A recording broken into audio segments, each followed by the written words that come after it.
నమస్తే. బీఆర్ఎస్ పార్టీని ముంచుతున్నటువంటి ఆ ఇద్దరు నేతలు అసలు ఎవరు బీఆర్ఎస్ పార్టీని నిండా ముంచుతుంది? బీఆర్ఎస్ పార్టీ ఈరోజు ప్రజల్లో పలచన కావడానికి ప్రధానమైనటువంటి కారణం ఎవరు? సో దీంట్లో ఒక పక్కన బీఆర్ఎస్ పార్టీ అధ్యక్షుడైనటువంటి కల్వకుంట్ల చంద్రశేఖరరావు ఫామ్ హౌస్గా పరిమితమైపోయిండు, ప్రజా సమస్యలను పట్టించుకోవట్లేదు. ఇంకొక పక్కన ప్రజా సమస్యలను పట్టించుకోవాల్సినటువంటి ప్రజా సమస్యలపైన నిరంతరం పోరాటం చేయాల్సినటువంటి, అలాగే ప్రభుత్వం ఇచ్చినటువంటి హామీలపైన నిలదీయాల్సినటువంటి ప్రతిపక్ష హోదాలో ఉన్నటువంటి బీఆర్ఎస్ పార్టీ నేతలేమో కేవలం నోటి దురుసు, అహంకారపూరితమైనటువంటి ధోరణి, ఏ విధంగా అల్లర్లు సృష్టించాలన్నటువంటి కోణంలో బీఆర్ఎస్ పార్టీ సంబంధించినటువంటి నేతలంతా ఆ దిశగా ప్రయత్నం చేస్తూ ఉన్నారు. దాంట్లో ఇద్దరు నేతల గురించి ప్రస్తావించుకోవాలి. ఈరోజు బీఆర్ఎస్ పార్టీ ఈ విధంగా అధాపాతాళానికి పోవడానికి కారణం, బీఆర్ఎస్ పార్టీ ప్రజల్లో నమ్మకాన్ని ఇంకా సైతం కూడా కోల్పోవడానికి ఇద్దరు నేతలు కారణం. ముఖ్యంగా ఒకరు బీఆర్ఎస్ పార్టీ వర్కింగ్ ప్రెసిడెంట్ అయినటువంటి కేటీఆర్, మరొకరు హుజరాబాద్ ఎమ్మెల్యే అయినటువంటి పాడి కౌశిక్ రెడ్డి. ఈ ఇద్దరు వ్యవహారాల గురించి మాట్లాడుకోవాల్సినటువంటి అవసరం.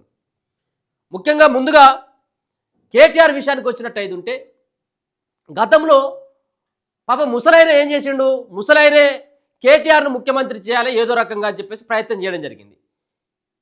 దానికంటే ఎక్కువ కేటీఆర్ సైతం కూడా ప్రచారం చేసుకోవడం జరిగింది. గతంలో మనం చూడడం జరిగింది.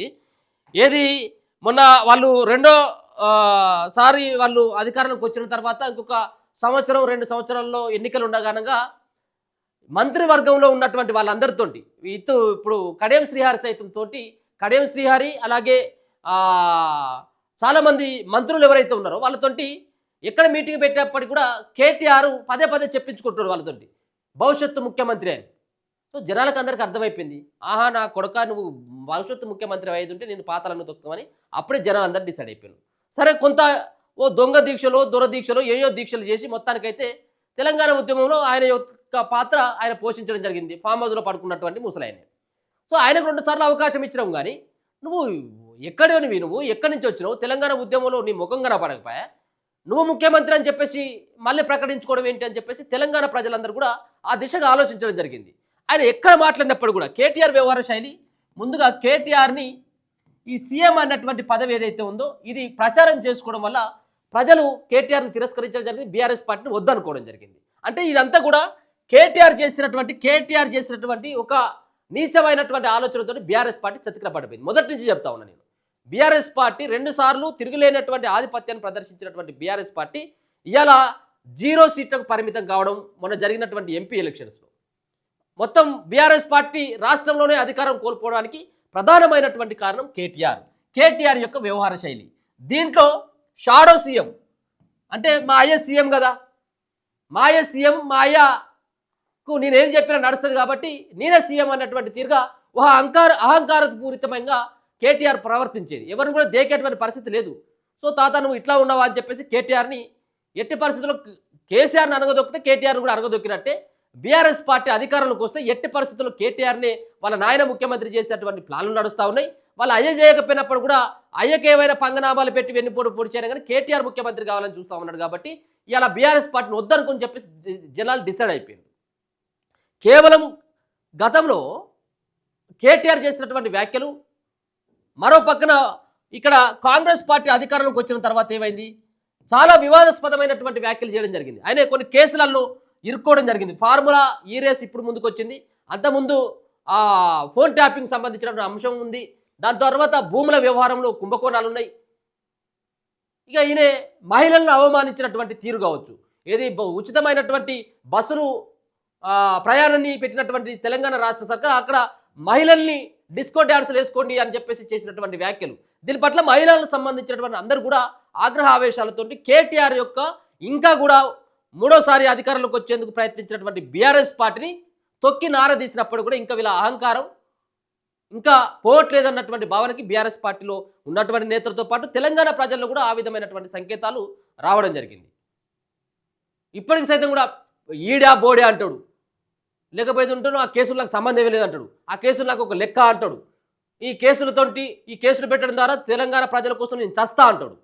నువ్వు చస్తేంది, నువ్వు బతుకుతేంది, ఎవరి కోసం? నువ్వు చేసినటువంటి లంగ పనుల మీద నువ్వు జైల్లోకి పోతావు. సో ఇదంతా తెలంగాణ ప్రజలకు తెలియదని చెప్పేసి కేటీఆర్ అనుకుంటాడేమో కానీ ఇదంతా కూడా తెలంగాణ ప్రజలందరూ కూడా చూస్తూ ఉన్నారు.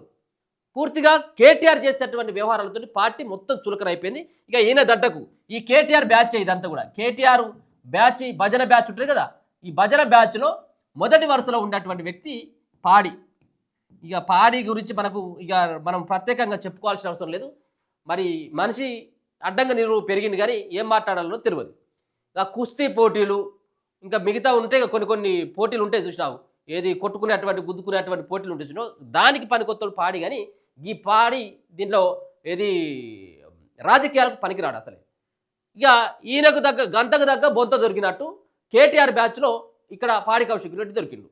అయితే ఈ ఈ సంఘటన మనం చెప్పుకున్నట్టయితే ఉంటే ఇవాళ జరిగినటువంటి సంఘటన ఏదైతే ఉందో, ఏది డాక్టర్ సంజయ్ కుమార్ అలాగే పాడి కౌశిక్ రెడ్డి మధ్యలో జరిగినటువంటి ఏదైతే కేసు కావచ్చు, సంభాషణ కావచ్చు, ఎలాగనైనా ఒక రాజకీయాల్లో ఒక చిచ్చు లేపాలి, శాంతి భద్రతలని విఘాతం కలిగించాలన్నటువంటి సూచనల్ని కేటీఆర్ పాడి కౌశిక్ రెడ్డికి ఇచ్చినట్ట.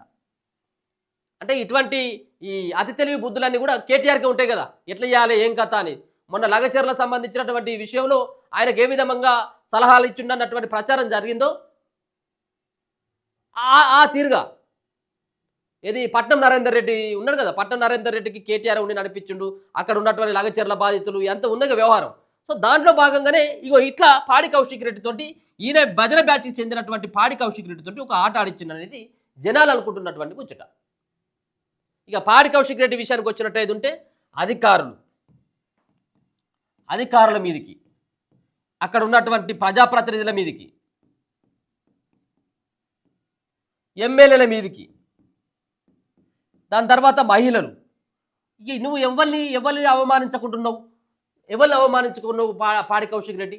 మొత్తం అందరిని అవమానించడే. మొన్న అరకపూడి గాంధీకేమో క్షీరగాజలు ఇచ్చి పంపుతా అని చెప్పేసి అట్లా క్షీరగాజలను అవమానిస్తుంది.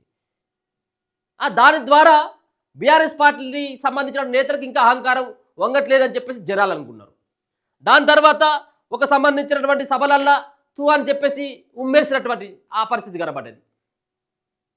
నిన్ననేమో అక్కడ ఎవరు ఎదురొస్తే వాళ్ళని నెట్టేసుకుంటూ తోసేసుకుంటూ డాక్టర్ సంజయ్ మీదకి, తోటి ఎమ్మెల్యే అయినటువంటి ఆయన మీదకి ఉరికేటువంటి ప్రయత్నం చేస్తూ ఉంటుంది. ఇటువంటి సంఘటనలు సరైనటువంటి వ్యవహారం కాదు.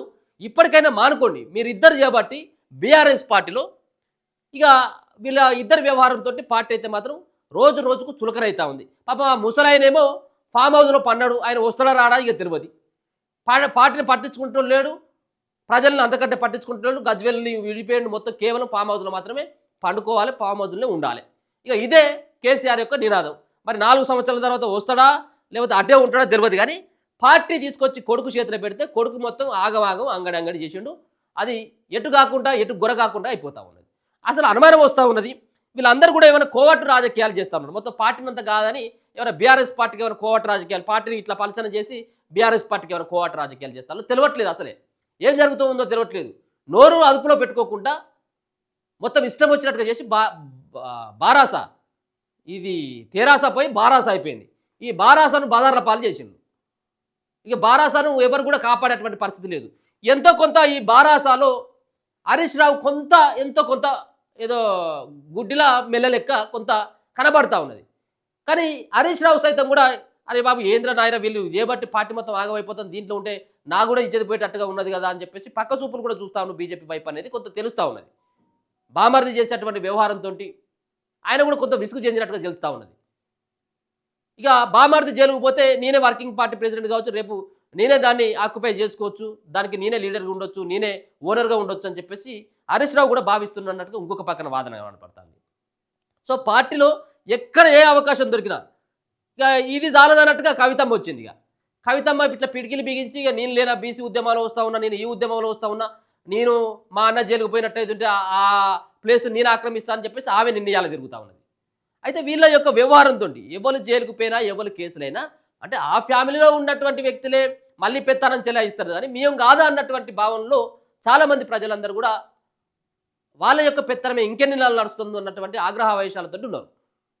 వీళ్ళు చేసినటువంటి వ్యవహారం ఒక పక్కన కేటీఆర్ పాడి కౌశిక్ రెడ్డి చేసినటువంటి ఈ యొక్క చిల్లర సంబంధించినటువంటి వేషాలు ఏవైతే ఉన్నాయో ఈ చిల్లర వ్యవహారాలతోటి మొత్తం పార్టీ మాత్రం రాష్ట్రంలో దివాలా తీసేటువంటి పరిస్థితి కనబడతా ఉన్నది. పార్టీగా అక్కడికి వచ్చేటువంటి పరిస్థితి కనబడట్లేదు. బీఆర్ఎస్ పార్టీ మొత్తం అల్లకొల్లమయ్యేటువంటి పరిస్థితి కనబడతా ఉన్నది. కేవలం వీళ్ళు చేసేటువంటి ఇది ఒక కుట్రపూరితమైనటువంటి అల్లర్లకు, అలాగే రాష్ట్రంలో ఏ విధంగా శాంతి భద్రతలను అదుపు తప్పేలాగా చేస్తూ ఉన్నారు, దానివల్ల పలచన అవుతా ఉన్నారు ప్రజల్లో అనేది తెలుస్తూ ఉన్నది. చూద్దాం ఈ సంబంధించినటువంటి ఇప్పటికైనా వీళ్ళు నోరులు కట్టడి చేసుకుంటారా, లేక వీళ్ళు కట్టడి చేసుకోలేరు. నాకు తెలుసు వీళ్ళు ఏంటంటే మొదటి నుంచి కూడా ఇదే కథ. మొత్తం ఎటు పడితే అటు మాట్లాడు, ఎవడనేది తెలియదు, వాడు వీడు అని ఒక రాష్ట్ర ముఖ్యమంత్రి సైతం కూడా దాద్దమ్మ గిద్దమ్మ అని చెప్పేసి మాట్లాడినటువంటి మాటలు మనం చూసుకోవచ్చు. అటువంటి మాటలను మాట్లాడి ప్రజల్లో ఇటువంటి చులకన భావం బీఆర్ఎస్ పార్టీ నేతలు సైతం కూడా హెచ్చరిస్తా ఉన్నారు. ముఖ్యమంత్రి, మాజీ ముఖ్యమంత్రిగా ఉన్నటువంటి కేసీఆర్ సైతం కొడుకుని ఎన్నిసార్లు హెచ్చరించినా ఆయన తీరులో మార్పు లేదు. ఆయన అహంకారాన్ని ఇంకా వరకు కూడా ఇంకా తగ్గించుకోవట్లేదు. ఇదే దూకుడుగా వెళ్తూ ఉన్నాడు. ఇది ఇలా ఈ దూకుడు ప్రదర్శించినటువంటి పాడి కౌశిక్ రెడ్డి ఏమో ఇలా చెరసాలకు పోవాల్సి వచ్చింది. రేపు ఎల్లుండో ఇదే సంబంధించినటువంటి ఇటువంటి వ్యవహారాల్లో ఈ నోటి దురుసుతోటి మరి కేటీఆర్ సైతం కూడా రేపు మాపో అరెస్ట్ అయ్యేటువంటి అవకాశం అయితే అది కనబడతా ఉన్నది. కాబట్టి ఆ ఇద్దరే బీఆర్ఎస్ పార్టీని ఆగం చేస్తున్నట్టుగా ఇప్పుడు రాష్ట్రంలో బీఆర్ఎస్ పార్టీలో ఉన్నటువంటి కొత్తగా చర్చ నడుస్తున్నటువంటి అంశం కౌశిక్ రెడ్డి తోటి, అలాగే ఇప్పుడు ఉన్నటువంటి కేటీఆర్ తోటి పార్టీ మొత్తమే భవిష్యత్తు లేకుండా పోతుందన్నటువంటి భయంతో బీఆర్ఎస్ పార్టీ నేతలు సైతం కూడా ఇప్పటికే కేసీఆర్ దృష్టి కూడా తీసుకువెళ్ళేటువంటి ప్రయత్నం చేస్తున్నట్టుగా అర్థమవుతా ఉన్నది. చూస్తూనే ఉండండి మనతో.